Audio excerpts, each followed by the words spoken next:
Bismillahirrahmanirrahim. Assalamualaikum warahmatullahi wabarakatuh. Waalaikumsalam warahmatullahi wabarakatuh. Sahabat Dekastra, kembali lagi bersama kita di podcast santai insyaallah ya. Dan nanti ada sesi tanya jawabnya juga. Ya, insyaallah kali ini yang membersamai kita adalah Ustadz Hakim Mahfud. Biasanya dijuluki Ustadz Hakim Bangil ya. Ya, jadi Ustadz, sebelum kita mungkin nanti ada pertanyaan-pertanyaan, ada baiknya kan Ustadz, saya perkenalkan diri saya dulu karena masih baru Ustadz di sini Ustadz. Jadi saya di sini menggantikan Kak Amir Waidi yang biasanya bertugas podcast ya. Beliau lagi persiapan untuk program dakwah Ramadan. Ya. Masya Allah. Jadi saya di sini tugasnya untuk menggantikan beliau insyaallah sementara. Ya, saya Albert Ramadhani Nahampun, asal Blitar, Ustaz. Iya. Sekarang giliran Ustaz memperkenalkan diri Ustaz. Ada baiknya kita saling mengenal Ustaz, biar sahabat Dekastra juga tahu lah Ustaz. Mungkin silakan Ustaz. Ya, karena menurut ungkapan orang itu kan tak kenal maka ta'aruf. Iya, ta'aruf. Iya, tak kenal maka ta'aruf. Iya, alhamdulillah, nama saya Hakim Mahfud. Saya juga alumni pesantren Persis Bangil tahun 2002. Berarti zamannya ini Ustadz Ari Prima. Ustadz Zizi. Ustadz Zizi malah. Ya, Masya Allah. sekelas. Sama Ustadz Zizi. Ya. Saya sekarang di domisili sementara ini di Waru Sidoarjo, Mas Albert. Di Sidoarjo. Ya, di Waru, ya. Bertugas sebagai dai Ustadz ya? Enggak, saya ya bertugas, ya ada lah kegiatan-kegiatan dakwah juga ada. Ya, dagang online juga. Oh, gitu Ustadz ya. Ya. Jadi Ustadz kira-kira ada nggak pengalaman yang luar biasa di pesantren ini Ustadz dulu ketika masih menjadi santri Ustadz? Mungkin bisa diceritakan. Iya, pengalaman saya dulu jadi santri sering dimarahi sih ya sama pengurusnya, sama ustadz-ustadznya. Kalau pengalaman luar biasa, saya kira yang paling luar biasa itu adalah kebersamaan dengan teman-teman seasrama ya, pasti itu pengalaman luar biasa banget. Pengalaman luar biasa, ya. Meskipun saya dulu masih hampir tiap hari pulang karena dulu kan peraturannya masih beda ya. Iya. Tapi kalau malam tetap nginep di asrama. Tetap di asrama. Makan di asrama Ustaz. Kalau sarapan sama makan siang enggak, sering makan malam aja di asrama. Iya. Terus kita ya langsung aja Ustaz ya. Saya ingin bertanya. Iya. Kira-kira Ustaz, sebentar lagi kan kita akan menghadap bulan puasa Ramadan. Bulan dimana semua dosa itu diampuni Ustaz. Tapi kira-kira Ustaz, bulan Ramadan itu bulan pengampunan. Kira-kira semua dosa atau hanya dosa-dosa tertentu aja Ustaz yang diampuni? Masya Allah, ini pertanyaannya langsung berat ini. Iya. Apa? Iya. Jadi di dalam Al-Quran itu kan Allah Subhanahu Wa Taala menyebutkan, wahai manusia, janganlah engkau berputus asa dari rahmat Allah.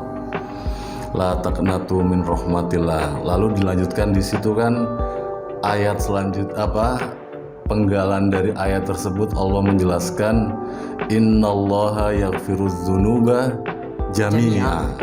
Apa jami'a itu apa artinya? Semuanya. Jadi Allah itu punya kuasa untuk menghapuskan seluruh dosa manusia, apapun itu dosanya. Wahatta itu dosa syirik. Kalau manusia itu bertaubat dengan taubatan nasuha, manusia itu menyesali perbuatannya, menyesali kesyirikannya terhadap Allah, lalu dia bertaubat, lalu taubatnya itu diiri dengan ketauhidan dan keimanan, itu atas izin Allah Subhanahu wa Ta'ala dosa syirik itu akan diampuni oleh Allah Subhanahu wa taala.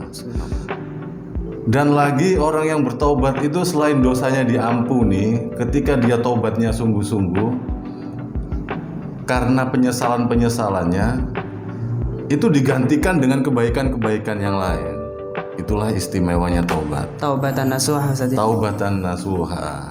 Iya, ya harus. Tapi taubat itu kan juga harus sifatnya istimror ya, terus menerus ya, terus menerus dijaga karena hati itu kan bahasa Arabnya kan qalb. Qalbu. Ya, qalb itu kan yang qallaba yuqallibu taqliban. Iya, Nah, balik-balik Ustaz. iya, bolak-balik. Ya, kadang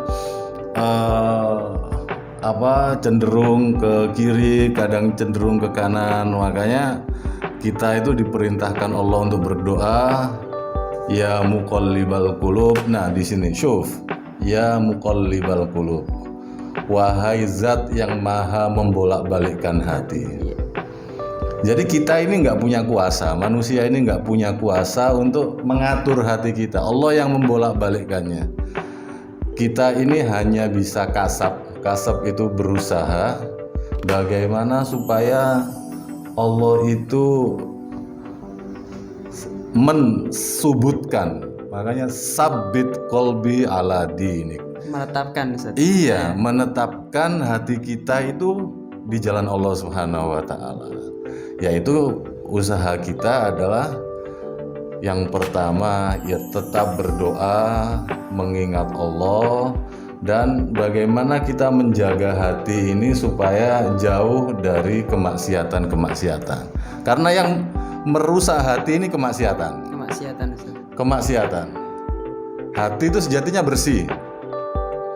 Makanya kata ulama, hati itu kalmiro ya. Hati itu seperti cermin. Ya, kalau cermin itu jernih, kita ngaca itu enak apa enggak? Iya, enak Ustaz. Pantulannya itu Jernih, jelas. jernih. Iya.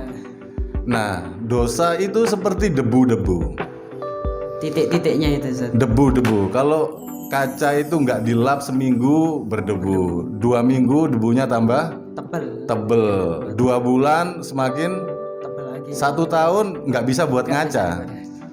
Nah, jadi hati itu sama seperti cermin.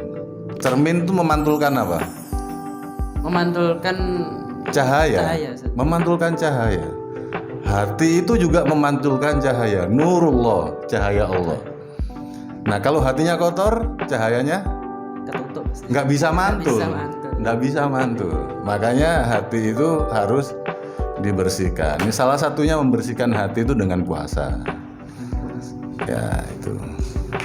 Ya, jadi saya dengar tadi dengan membersihkan hati, insya Allah taubat itu akan berjalan dengan lancar Ustaz ya. Iya. Diimbangi dengan amalan-amalan yang itu dianggap hasan, baik Ustaz ya. Jadi Iya. kira-kira Ustaz, kiat-kiat seputar Ramadan Ustaz, amalan-amalan yang mungkin kita bisa lakukan di bulan Ramadan untuk juga mungkin kita bertaubat kepada Allah agar bisa lebih baik setelah Ramadan Ustaz. Iya. Iya. Kalau kita berbicara amal, sebelum amal itu harus ada apa?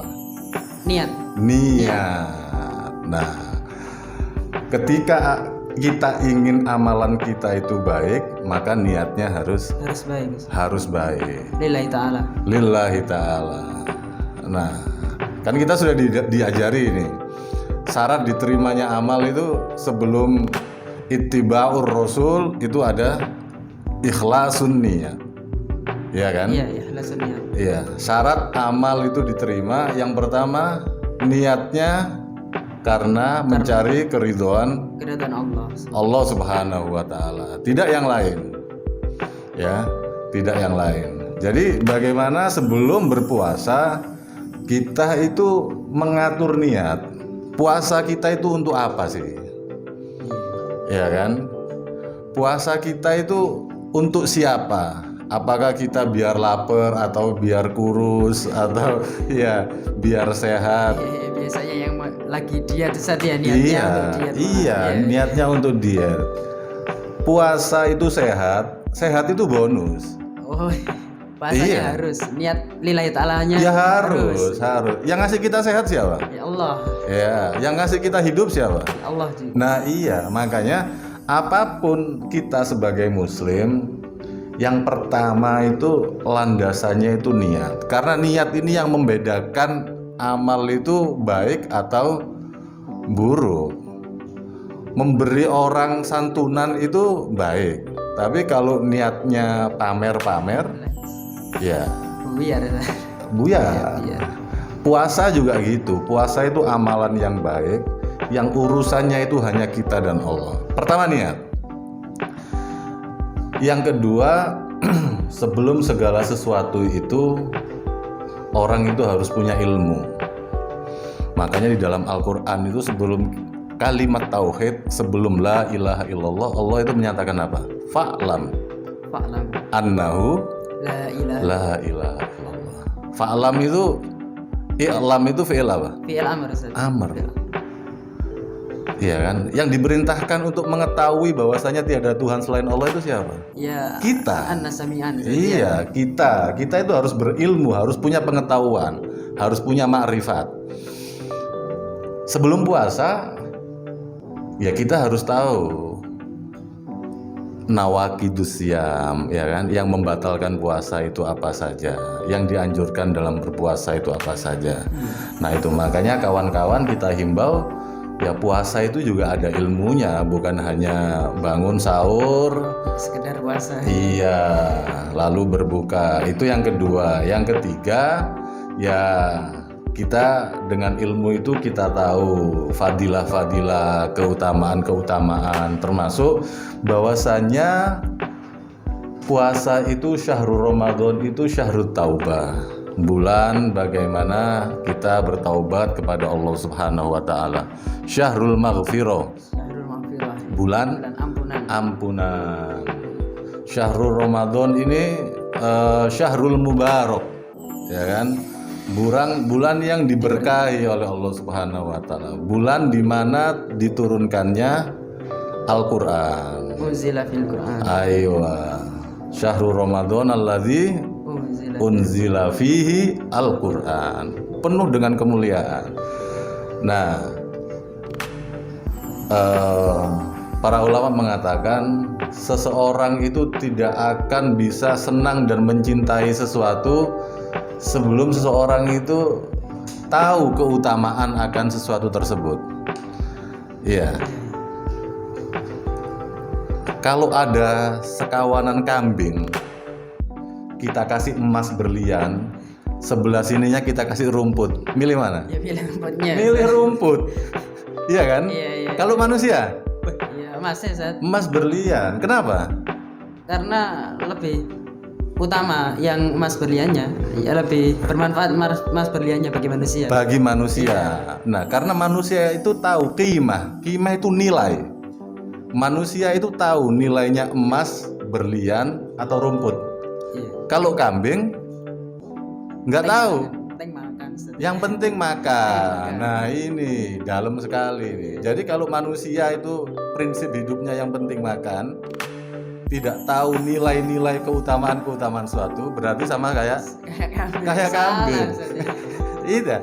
Nah, manusia harus tahu qimah atau nilainya puasa itu apa. Nah, untuk tahu itu harus kembali lagi dengan ilmu. Itu dia. Jadi setelah ilmu itu kita dapatkan, tinggal pengamalan-pengamalannya. Pengamalannya. Karena kalau al ilmu bila amalin Kasyajaru bila samarin. Iya, sama seperti pohon yang nggak ada buahnya. Ya makanya ilmu itu diamalkan. Kita tahu, kita belajar di pesantren keutamaan afdoliyah atau nilai utamanya bulan puasa itu apa? Puasa itu bulan maghfirah. Ya kan? Puasa itu bulan taubat. Puasa itu bulan dilipat gandakan seluruh perbuatan baik. Nah, makanya kata para ulama juga Rajab itu kan bulan menanam. Nama apa Ustaz? Menanam tumbuhan. Istilahnya. Oh, Iya, ulama-ulama itu mengatakan Rajab itu bulan menanam, Syahruz Zara'. Lalu Sya'ban itu bulan memupuk, tanaman itu dipupuk. Ramadan itu bulan panen. Ramadan itu bulan panen. Jadi sesuatu yang kita tanam, kebaikan-kebaikan yang kita tanam. Makanya Rajab itu kan Syahrul Hurum kan. Termasuk salah satu Salah satu bulan haram, ya kan? Nah, di situ kan bulan haram itu kan manusia tidak boleh berperang. Pokoknya itu bulan yang dimuliakan oleh Allah. Diperintahkan kita untuk sering-sering beribadah, memperbanyak ibadah. Kenapa Rajab itu bulan haram yang lepas dari yang lainnya? Bulan haram selain Rajab apa ya? ya seperti Muharram, Haram, Dzulqa'dah, Dzulqa'dah, Dzulhijjah. ya. Lalu kenapa Rajab? Salah satu hikmahnya kok Rajab kan bisa disendirikan. Karena Rajab itu bagaimana manusia itu menanam, yang nanti di bulan Sya'ban itu dipupuk tanaman itu. Makanya kan selain bulan Ramadan, Nabi paling sering puasa sunnah itu di bulan Sya'ban, di Sya'ban. Karena mendekati Ramadan. Nah, kita Ramadan tinggal panen aja, panen kebaikan-kebaikan karena sudah terbiasa. Oh iya. Kata pepatah, Allah bisa karena biasa. Jadi kebaikan itu nggak bisa spontanitas tanpa ada pemanasannya. Kalau orang langsung olahraga itu rawan keseleo. Kalau nggak pakai pemanasan. Iya, ibadah itu juga gitu. Ibadah itu juga ada tahapan-tahapannya. Kita langsung gaspol awal Ramadan nggak bisa. Paling sehari 2 hari loyo lagi, keseleo. Nah seperti itu. Kayak pepatah Jawa, witing tresno jalaran songko kulino. Songko belibet, ya sangka kulino. Iya, orang punya cinta. Nah ini tresno itu kan cinta. Iya, cinta. Kalau kita kembali kepada taubat, di dalam Al-Quran 2 golongan orang yang dicintai oleh Allah, yang Allah mencintai perbuatan itu apa? Innallaha yuhibbut tawwabina wa yuhibbul mutatahhirin. Nah, ini dua-duanya ini ada di bulan puasa, bulan taubat dan bulan bagaimana kita menyucikan hati. Ya. Tazkiyah nufus. Mentazkiyatun nufus, tathhirul qulub. Iya, kita menyucikan hati. Kenapa kita bertaubat? Karena Allah itu cinta dengan orang-orang yang innallaha yuhibbut tawwabin wa yuhibbul mutatahhirin. Kalau orang sudah dicintai Allah, maka tidak akan ada yang bisa mencelakakannya. Ya. Betul kan? Kalau orang itu dicintai Allah, maka tidak akan ada yang bisa mencelakakannya, siapapun itu. Dan taubat itu salah satu amalan yang sangat dicintai oleh Allah Subhanahu wa taala. Begitu, Mas Albert. Ya. Jadi terus kasusnya gini, Ustaz. Kan biasanya para remaja itu kalau udah puasa kerjaannya malam begadang, siangnya tidur, Ustaz. Dan jadi kira-kira bentuk amalan apa, Ustaz, biar kita itu bisa menjaga puasa kita itu tetap baik, Ustaz? Itu ya, notabene itu sudah bagus itu. Malam begadang, siangnya tidur. Itu udah bagus betulnya. Tinggal begadangnya itu buat apa? Iya, Ustaz, nah, iya. Malam begadang itu sudah bagus, tinggal diisi aja. Ya kan? Kalau habis sholat taraweh, lalu tadarus Al-Quran, lalu zikir, ya kan? Itu Masya Allah. Nah, itu Masya Allah. Nanti habis sholat subuh, ya kan? Setelahnya nunggu sholat duha, tidur, nggak masalah, ya kan? Karena manusia itu kan bukan ikan kan? Kalau ikan kan melek terus ya. Manusia. Saman pernah lihat ikan tidur? Nggak pernah. Nah Matanya iya. aja nggak bisa kedip. Ini kan manusia ini kan juga butuh tidur. Ya, bagaimana kita ada istilahnya dalam perkara syar'i itu tawazun, seimbang. Ya, seimbang. Ya, ada waktunya tidur ya tidur. Nah, tapi kalau emang kita menghidupkan malam-malam Ramadan itu memang ya itu sudah perkara yang sangat baik. Ya, nanti habis sholat duha ngaji sebentar ngantuk itu kan tidur. Sholat duhur bangun lagi ya ngapain aktivitas. Yang kerja ya kerja. yang punya kesibukan ya kesibukan. Ya itu. Jadi orang kalau begadang di malam bulan Ramadan terus siangnya tidur itu sangat bagus. Tinggal begadangnya buat apa? Nah, iya. Gitu. Iya, jadi berarti kalau untuk remaja-remaja tinggal ngisinya atau saja. Tinggal ngisinya aja. Iya, tinggal ngisinya aja. Dan terakhir motivasi untuk santri versi Ustaz biar puasanya semangat.